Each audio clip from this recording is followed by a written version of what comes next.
St. Lucia continues to enjoy great development and enhancement within our tourism sector, securing revenue and finance, able to facilitate the construction of roads, remodeling of hospitals, and other quality of life enhancements. Despite this, however, there are many who condemn the island's seeming tourism dependency, as our island relies on foreigners for economic growth. As a result, Honorable Dr. Hilaire, the Minister for Tourism and leading figure behind initiatives such as community tourism, addressed the criticism of those who see St. Lucia's reliance on the tourism sector as a detriment. The truth is, in an interdependent world, you cannot really develop like that anymore. You need to have relations with other countries and be interdependent. And that's the reality of the global political economy. So we need to be able to trade what we have competitive advantages in. What do we have the most competitive advantage in? Tourism. We cannot manufacture cars cheaper than Japan and the United States. We cannot make refrigerators and televisions. We cannot make semiconductors cheaper than anybody else.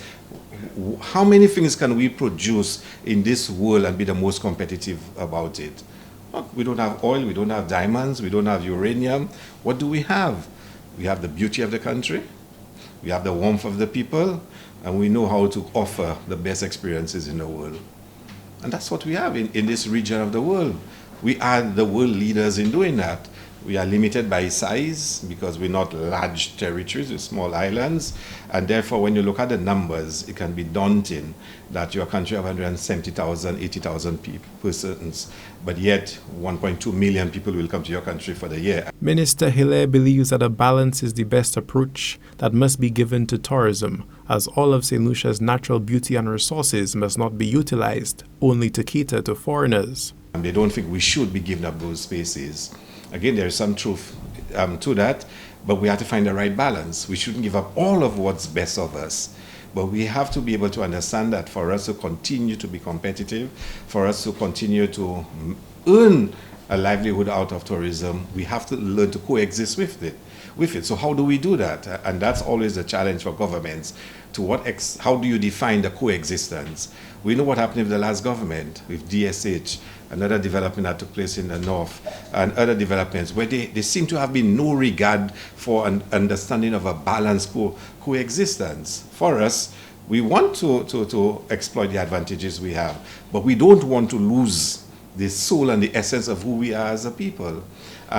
So, I can see why some people hold that view, but the reality is that we're not world-class in manufacturing, we're not world-class in agriculture.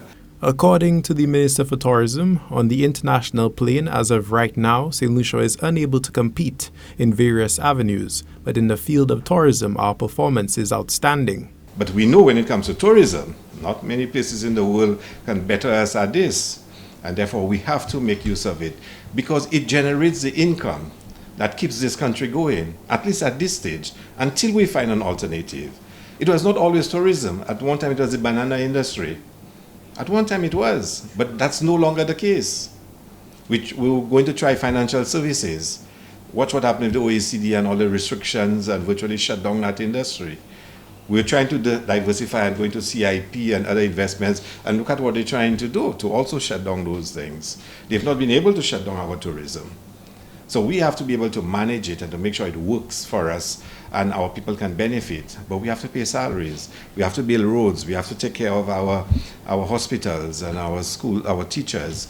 And right now, tourism is what offers us the best avenue to do so. The Minister for Tourism acknowledges the criticism hurled towards St. Lucia's seeming tourism dependency, as many claims are credible, but as of right now, the island must utilize our natural beauty and allure in order to stand out and create economic opportunity for additional revenue streams.